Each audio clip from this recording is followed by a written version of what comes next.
안녕하세요. 부산 맥스웰 피부과 김태훈 원장입니다. 꽤 유명한 의사이자 방송인인 한 분이 건강 프로그램에서 먹는 미녹시딜을 복용하면 탈모 치료에 도움이 된다는 이야기를 한 이후에 이 미녹시딜을 처방받기 위해서 저희 병원에도 많은 분들이 오고 계시고 유튜브나 탈모 커뮤니티에서도 이 약의 안전성과 효과에 대한 얘기들이 많이 나오고 있는데요. 저희 부산 맥스웰 피부과에서는 꽤 오래전부터 저용량 먹는 미녹시딜 처방을 해오고 있기 때문에 이 약의 안전성과 효과에 대해서 많이 느끼고 있었는데요. 오늘 영상에서는 저용량 먹는 미녹시딜을 복용하는 것이 과연 탈모 치료에 도움이 되는지, 도움이 된다면 어느 정도 효과를 기대하면 좋을지, 아직 탈모약으로 정식으로 승인되어 있지는 않은데 과연 안전성 면에서 믿고 꾸준히 복용해도 되는지 등에 대해서 자세하게 다뤄보도록 하겠습니다. 먼저 고혈압 치료제로 개발되어 오랫동안 사용되다가 최근에는 더 좋은 혈압약들이 나오면서 고혈압 치료 목적 자체로는 많이 사용되고 있지 않은 미녹시딜이 어떻게 탈모 치료제로 개발되었는지를 말씀드리면서 탈모 치료에 적용되는 원리에 대해서도 말씀드리도록 하겠습니다. 고혈압으로 미녹시딜을 복용하던 많은 분들에게서 몸에 털이 나는 부작용이 관찰되게 되는데요. 이 부작용을 이용해서 탈모 치료에 적용해 보자는 아이디어가 먼저 먹는 약이 아닌 바르는 약으로 승인이 되게 됩니다. 보통 약국에서 처방전 없이 구매할 수 있는 현대약품의 마이녹실은 탈모가 있는 분이라면 누구나 한 번쯤 들어봤을 만한 유명한 약으로 지금도 많은 분들이 사용하고 있습니다. 혈압을 낮추는 미녹시딜 성분을 탈모 치료 목적으로 먹는 약으로 복용하는 것에 대한 부담감 때문이었는지 먹는 약이 아닌 바르는 약으로 먼저 승인이 된 것인데요. 이후에 호주의 한 피부과 의사가 바르는 미녹시딜을 사용했을 때 부작용이 심했던 분들을 먹는 미녹시딜을 저용량으로 투여해 보니 안전성 면에서 부작용이 없고 효과가 좋았다라는 발표를 한 이후에 이 약을 저용량으로 경구 복용하는 것에 대한 관심이 늘어나고 실제로 처방이 증가하기 시작합니다. 먹는 약이 바르는 약에 비해서 가질 수 있는 장점은 아무래도 먹는 약으로 전신에 작용하다 보니 흡수가 더 잘 돼서 효과가 더 좋고 복용하기가 간편하다는 것인데요. 미녹시딜을 발랐을 때에는 약이 점성이 있다 보니 아침에 바르고 출근하면 두피가 끈적거리고 모발이 뭉치게 되는 불편함이 있고요. 저녁에 바르자니 바르고 잤을 때 찝찝하다라는 단점이 있었습니다. 더 큰 부작용이 피부 자극 반응인데요. 바르고 난 후에 두피가 가렵거나 따가워지고 심한 경우에는 발진이 생기거나 여드름에서 보이는 모낭염 같은 피부 자극 반응이 10명 중에 한두 명 정도로 드물지 않게 나타난다는 것입니다. 그리고 저처럼 귀차니즘이 있는 분들은 사실 하루에 한 번씩 바르는 약을 바른다는 게 쉬운 일은 아니죠. 그래서 바르는 미녹시딜을 사용하다가 여러 가지 불편감으로 중단했던 분들이 먹는 약을 먹었을 때 복용도 간편하고 꾸준히 사용하게 되었다는 분들이 많습니다.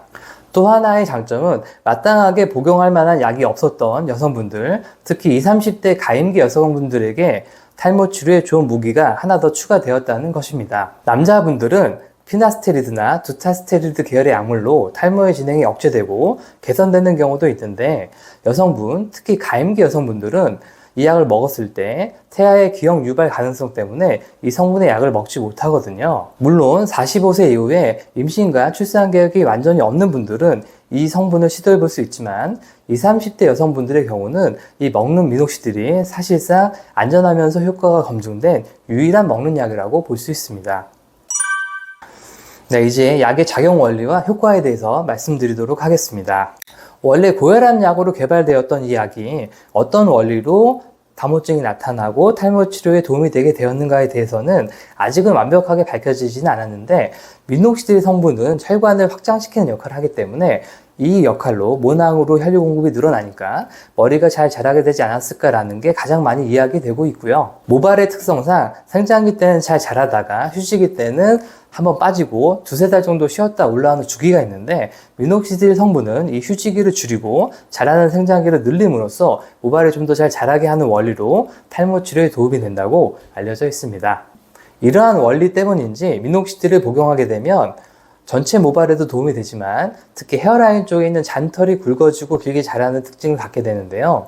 그래서 이마가 넓은 분들, 특히 여성분들이 많이 만족을 하는 것 같고요. 헤어라인 교정 모발 이식을 받은 분들은 뒷머리에 있는 굵고 튼튼한 모발을 앞으로 옮기기 때문에 약간 어색함이 발생할 수 있는데, 미녹시딜 먹는 약을 복용하게 되면 잔털이 살아나는 효과가 있기 때문에 이러한 어색함을 커버해주는 효과도 있습니다. 반면에 이렇게 잔털이 굵어지고 길어지는 변화가 얼굴의 솜털이나 팔다리 잔털에서도 나타날 수 있기 때문에 이러한 부분은 부작용이라고 볼 수도 있는데요. 이러한 전신 담호증은 사람마다 반응이 다르고 약을 중단했을 때에는 1, 2개월 안에 완벽하게 원래대로 돌아오기 때문에 약을 복용하기 전에 미리 걱정할 필요는 없을 것 같습니다. 고혈압 치료 용량으로는 5mg짜리 약을 하루에 2알에서 8알까지 먹게 되는데, 이 용량에서는 대부분의 환자분에게서 심한 담호증이 나타나게 됩니다. 탈모 치료 목적으로는 2.55mg이나 1.25mg, 즉 반알이나 4분의 1알, 굉장히 적은 용량을 쓰기 때문에 담호증이 나타나는 경우는 매우 드물고요. 일부 환자분에게 불편함을 느낄 정도의 심한 담호증이 나타나는 경우에는 약의 용량을 조절함으로써 불편함을 줄일 수 있습니다. 미녹시딜을 복용한다고 했을 때 가장 많이 걱정되시는 부분은 혈압에 대한 영향일 텐데요. 아무래도 원래 고혈압 목적으로 개발된 약이니까요. 하지만 고혈압 치료 용량의 4분의 1에서 8분의 1 정도로 매우 적은 용량을 탈모 치료 목적으로는 쓰기 때문에 저혈압이 나타날 가능성이 매우 적고요. 혈압 저하가 나타난다 하더라도 그 수치가 매우 작기 때문에 건강에 문제를 전혀 일으키지 않습니다. 그럼 이렇게 효과가 좋은 미녹시딜을 모든 분들이 복용할 수 있을까요? 대부분의 경우는 안전하고 효과적으로 복용할 수 있지만 일부의 경우에는 주의해서 복용하는 것이 좋습니다.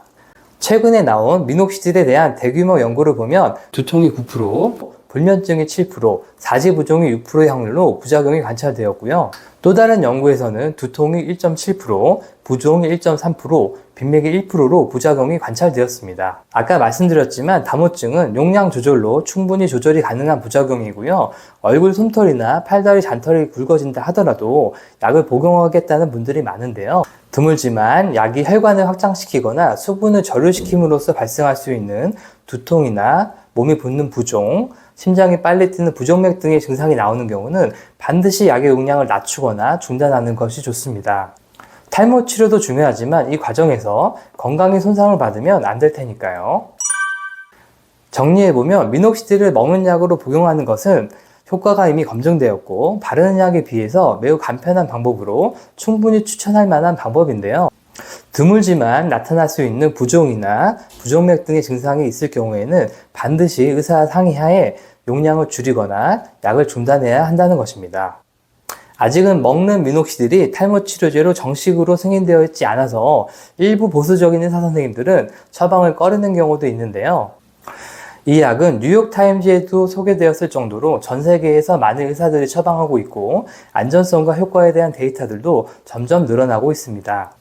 저희 부산 맥스웰 피부과 의료진들도 이 먹는 미녹시딜을 7년 이상 처방해 왔는데 적정 용량을 환자분 상태에 맞게 잘 적용한다면 충분히 안전성을 확보하면서 효과를 기대해 볼 수 있습니다. 안전성과 효과는 이미 증명되어 있지만 미국의 대형 제약사 입장에서는 고혈압 약으로 이미 저렴하게 나와 있는 이 약을 임상실험을 할 동기가 부족하기 때문에 아직은 탈모 치료제로 승인되고 있지가 않은데요. 탈모 환자분들을 직접 만나서 상담하고 치료하는 입장에서는 이 약이 빨리 탈모 치료제로 정식으로 승인이 되어서 많은 의사 선생님들이 처방하는 날이 오기를 바라고 있습니다. 요즘에는 미녹시딜 먹는 약이 효과가 좋다는 얘기가 많다 보니 이 약에만 너무 의존하는 경우도 심심치 않게 보게 되는데요. 모낭을 파괴시키는 DHT라는 호르몬을 조절하는 피나스테리드나 두타스테리드 계열의 약물을 중단하고 미녹시딜만 먹겠다는 분들도 보게 됩니다.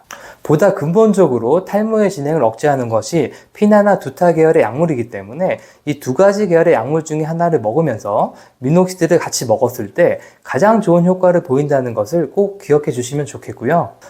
이 피나나 두타 계열의 약물 복용이 어려운 가임기 여성분들은 미녹시딜 먹는 약을 복용하면서 DHT를 억제하는 안전한 바르는 약인 엘크라넬을 같이 도포하게 되면 더 좋은 효과를 기대해 볼 수 있습니다. 기본적으로 약물 치료는 개선되는 경우도 있지만 안전하고 편리하게 꾸준히 먹으면서 탈모의 진행을 억제하는 것이 첫 번째 목표입니다.